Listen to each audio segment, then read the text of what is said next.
Então, gente, me desculpem, houve um problema com a conexão, mas já tá tudo ok.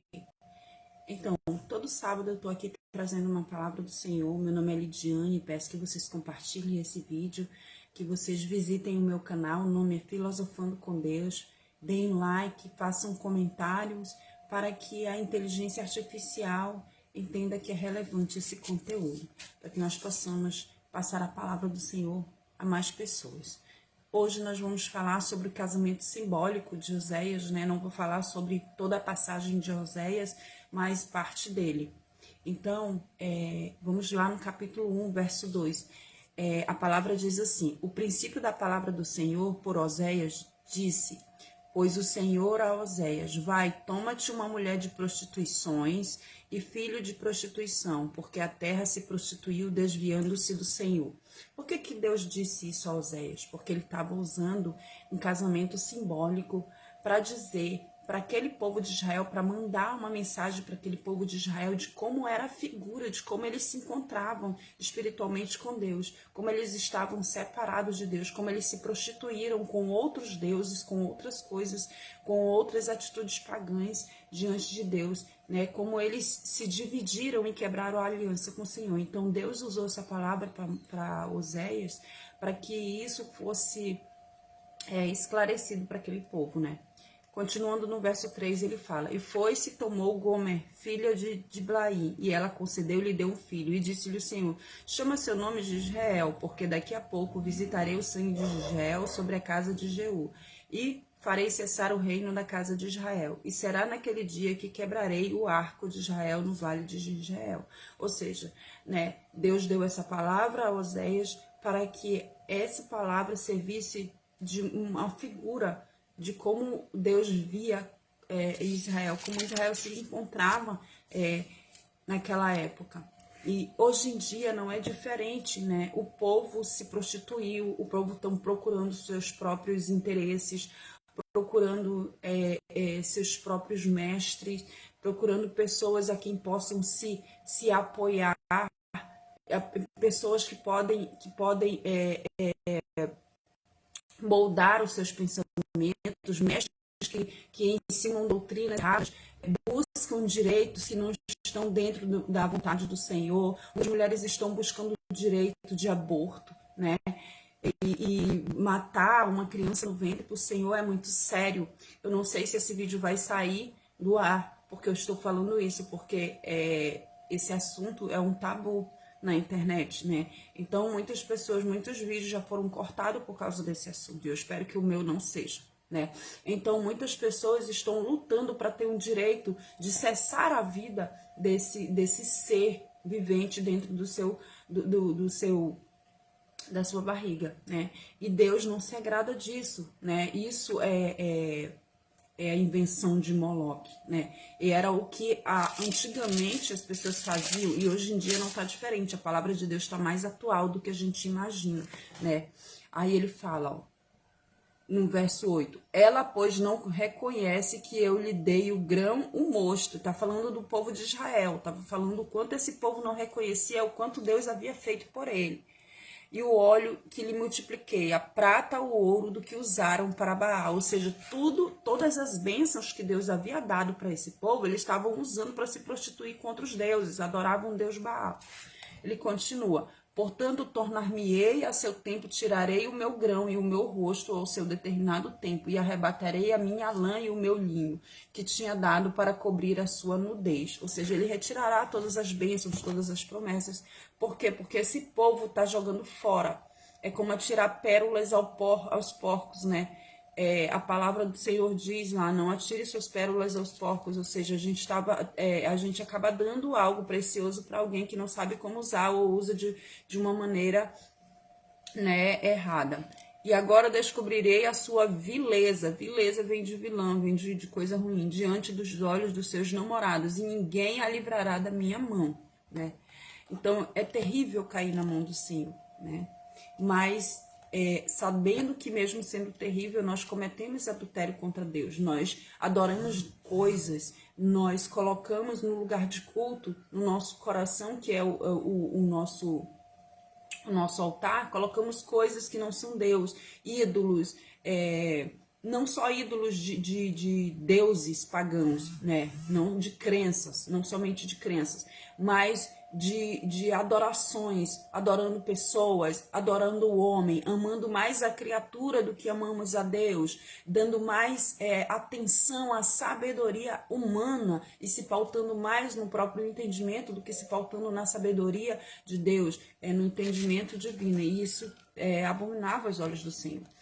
Continuando lá no verso 13, ele fala: e sobre ela visitarei os dias de Baal, em que lhe queimou o incenso, e se adorou os seus pendentes e as suas gargantilhas, e andou atrás de seus namorados. Está falando daquelas pessoas que se adornavam para aquele Deus, né? Se arrumavam, se enfeitavam para aquele Deus. Por que não fazemos isso para o Senhor? E Deus não se agrada disso, né? Deus lamenta, porque o Espírito Santo, ele é ciumento, ele tem ciúme, né? O Espírito tem ciúme porque nós pertencemos a ele, né? Portanto, eis que eu atrairei e a levarei para o deserto e lhe falarei ao coração. Deus está dizendo que vai ter que tirar um tempo, né? Que ele vai fazer com que a gente permaneça nesse deserto para a gente compreender a sua vontade. O Espírito Santo falará ao coração de todas essas pessoas para que elas venham compreender. E será naquele dia, diz o Senhor, que me chamarás meu marido e não mais me chamarás meu Baal. Tem pessoas que dizem que adoram a Deus, mas acabam misturando as coisas do mundo com as coisas de Deus. Acabam querendo misturar as verdades de Deus, né? Falam em Deus, mas não agem como para em honra a Deus, né? Por isso que Jesus disse: esse povo me honra com os lábios, mas o seu coração está longe de mim. Existe a honra somente de lábios, e existe a honra realmente da alma, do coração, o regozijo, né? Aquela honra que vem de dentro, né? Aquela honra que é verdadeira. Por isso que ele fala: o Pai procurará adoradores que o adorarão em verdade e em espírito. Não adianta eu louvar a Deus, eu honrar a Deus somente com os lábios, se eu não estiver honrando de coração. Isso não é válido para Deus. E naquele dia lhes farei aliança com as bestas feras dos campos, e com as aves do céu, e com os répteis da terra,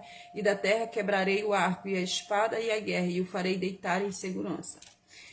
Verso 21. Acontecerá naquele dia que eu responderei, diz o Senhor. Eu responderei aos céus, e estes responderão à terra. E semearei para mim a terra, e apiedar-me-ei de Lo-ruama. Ou seja, Oséias teve 3 filhas. Uma se chamava Jezreel, a outra Lo-ruama e a outra Lo-ami. Direi: tu és o meu povo. E ele dirá: ó meu Deus. Né? Então ele está usando uma figura de como seriam essas filhas de Oséias. E como ele trataria, como ele agiria em justiça e responderia em justiça a esse povo que foi tão errôneo, e esse povo que foi tão, que se prostituiu tanto, né? Capítulo 4, verso 6, ele fala: o meu povo foi destruído porque lhe faltou conhecimento.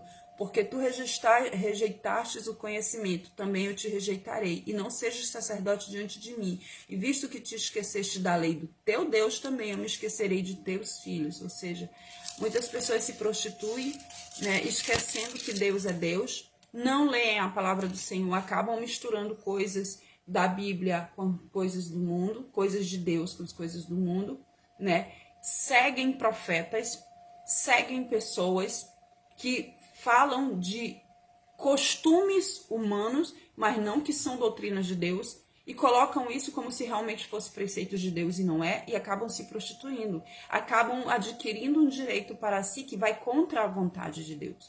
No caso, como eu estava falando, daquelas pessoas que querem sufocar no seu ventre a vida, né? Então, ele continua por todo o capítulo de Oséias, falando sobre como as pessoas se prostituíram, como Israel foi ingrato com Deus, como foi o pecado de Israel diante dos olhos de Deus, como é que Deus estava vendo isso, o castigo do Senhor contra Israel, como seria, né? E a exortação ao arrependimento. Então Deus dá instruções em tudo aqui. O livro de Oséias, ele vai até o capítulo 14, não é um livro muito grande. Eu peço que vocês leiam para que vocês entendam, e peço discernimento e sabedoria do Espírito que ele vai dar a vocês, né? Então, lá no final, no capítulo 14, ele acaba fazendo uma exortação né? Para que as pessoas venham se arrepender, né?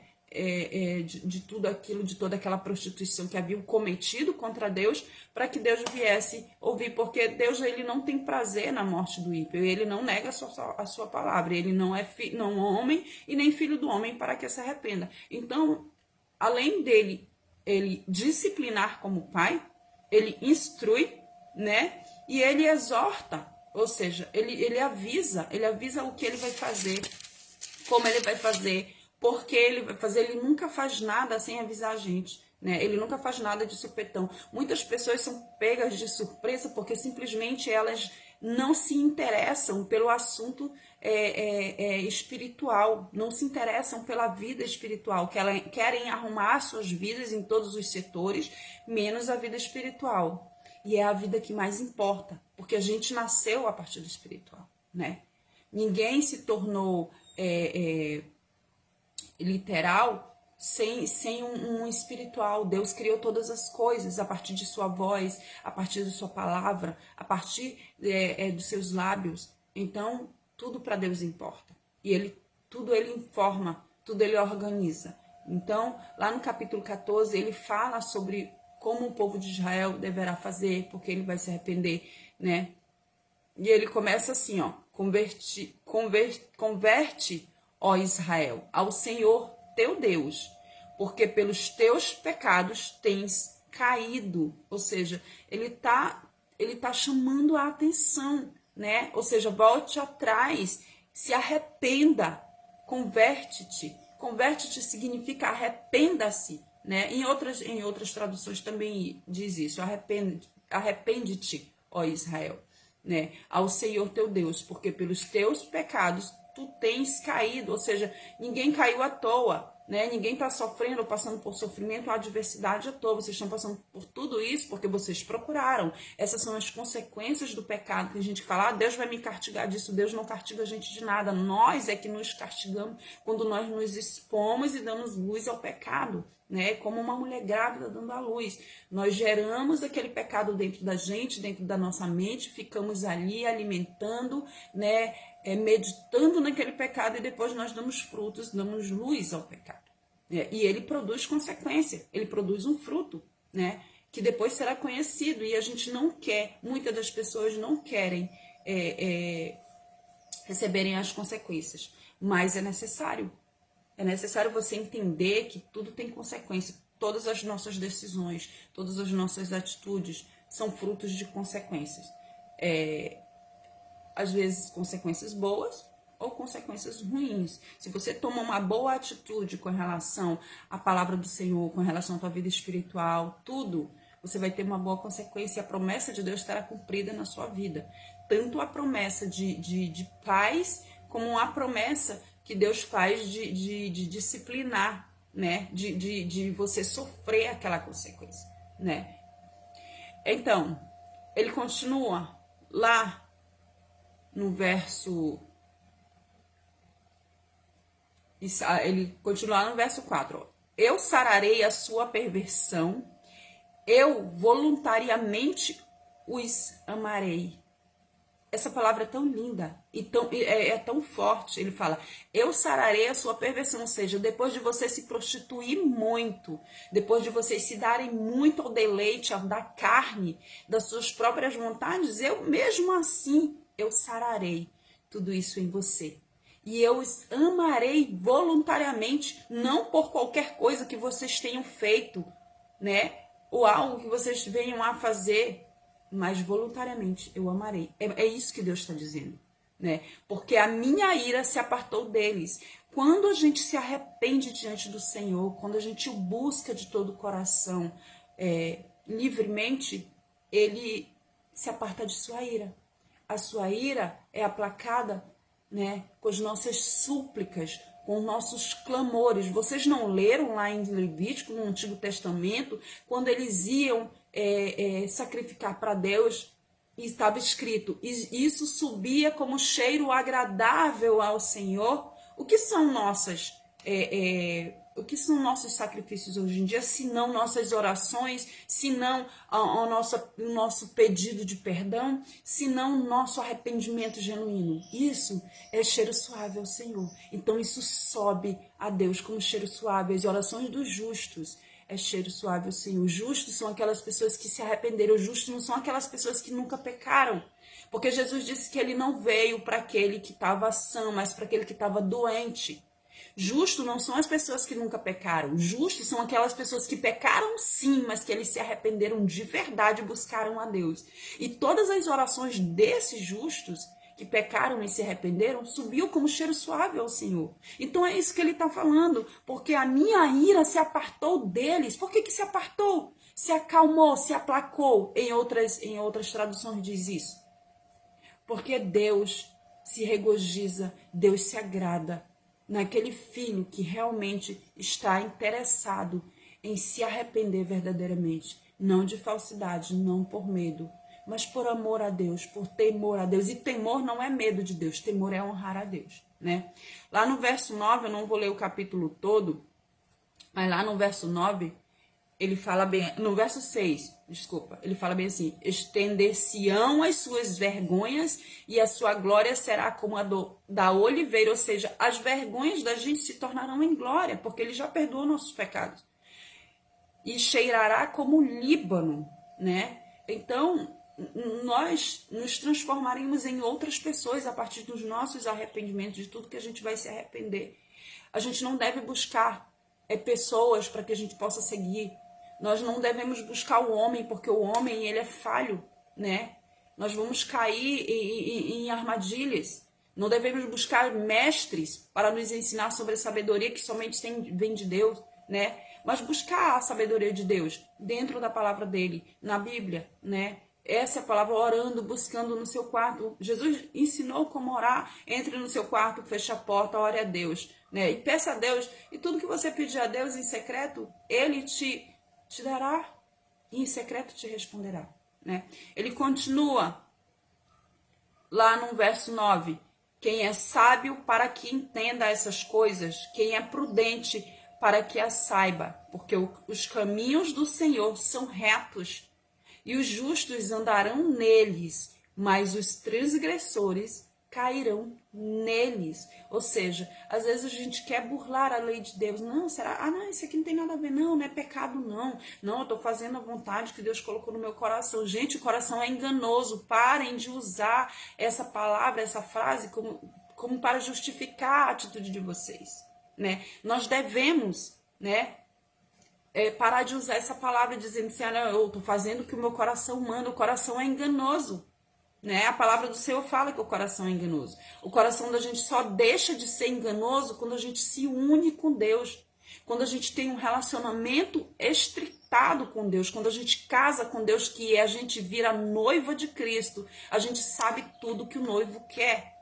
Então aí o nosso coração para de ser enganoso. Mas em contrapartida a isso, se você não se arrepender, se você não buscar o Senhor, se você não orar a Ele, se você não pedir sabedoria dele, não do homem, se você não usar Ele como espelho, como parâmetro das suas motivações e atitudes, você vai andar em contramão da vontade de Deus, porque o coração ele é errôneo, né? O coração ele leva para o lado totalmente errado. Então essa é a palavra do Senhor para hoje. Eu peço que vocês leiam o livro de Oséias, visitem o meu canal Filosofando com Deus e levem a sério todas as atitudes que vocês têm, todos os direitos que vocês venham pedindo para ter, né? Se esse direito vai contra a vontade de Deus, né? Se você está querendo ter um direito de sufocar a vida dentro do seu ventre, saiba que isso é abominável aos olhos do Senhor. As mulheres de antigamente faziam isso quando adoravam o Deus Moloque, né? Sacrificavam crianças a ele. Talvez você não entenda porque você não tem a sabedoria espiritual para entender, mas isso é contra a vontade de Deus. A partir do momento que você começa a ler esse livro, o seu conhecimento se expande, o seu entendimento se expande, abre novos horizontes em sua mente e a palavra do Senhor é revelada a você e a verdade liberta.